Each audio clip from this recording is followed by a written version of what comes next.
Şu Türkmenin anı var mı ya? Yok mu şey? Türkmenin anı da bağda. Ne diye? Yıldız keplet yerli. Bilmediği bildirer mi?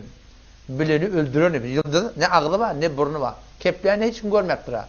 Yöne bir tamsık bir bırak deyiptir. Bu da şun anılıptır. Yıldız keplerini görmem. Bun ay palanın tehette, bun yıldız palan yerde, yıldızın hakkı birden yumurtkadır, yıldıza karşı birden yumurtka verilen kişi oluyorlar. Yıldızın hakkı bir yumurtkadır diyeyim. Şundan hemmeti şun zamanı cahiliyetten kalan akideler. Yani başta kurun işte, İslam'ın bana sana veriyen telimisi ki tenha, ki biz başımıza müşkülat gelenine şuna fikretmeli, oylanmalı, neymiş o? Ne çobanın tayağı şu, ne gelinin ayağı şu, ne şantı şu, ne yıldızdan şu, ne aydan şu, ne günden şu, hiç sattığını ne midin? Ya imtihan şu ya belaşı, başka hiç sat yok ulan.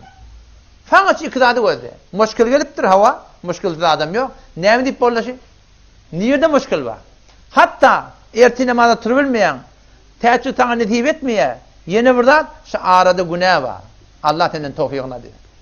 Bir günahki sadaki günah oluyor. Bir günah sen Kur'an okuyatın diye, baratın diye, gidetin diye. Dünyanın günde ortadan biri gelipti da. Hoca nefetten gelipti mi? Bir ay beri gelecek deyip ben bolanak diyor.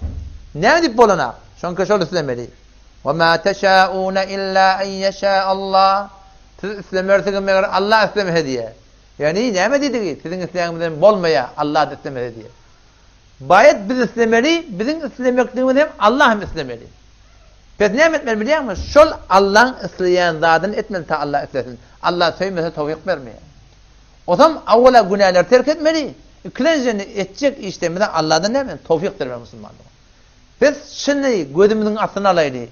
Tenha mora diye ki Müslüman ittifakadı rozmerrede şuna fikretmeli fakat bir zat ne mi? İmtihan ya bela. Halkın hakkında betkumam olmayın. Halk imtihandır diye. Ama öyle hakkında ne mi deyip bunu şey? İmtihan mı ya bela mı? Şun gözüyle belli etmiyorsun. Eğer günah olsa, bela olsa ben bol versin Allah benden tavız diye. Bir kemçilik başladı. Şunu doğrulatacak koyuyor Allah Teala. Eğer imtihan mı olsa ne bilmeli? Sabır etmeli. İmtihan bile belalığını ne yapabilecek denili? Başka tarafın başına müşkül düşüptür.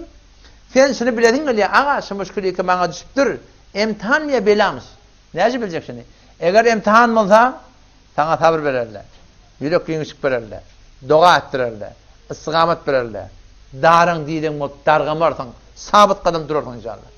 İmtihan mı olsa, ama bela mı olsa, hey vay hey diyersin. Çağıştım diyersin, dargadım diyersin. Şu bakıda sedan eder. Eğer bakıda devam eder, degdi değil mi? Tayak degenden sonra kat degiyem Müslümanlığım. İnne batşa rabbike leşedid. Senin Rabbin tutmaklığı katı diye. Allah tutanla kat tut ya Müslümanlığım. O zaman şu tefekkür verin yaşamayın inşallah.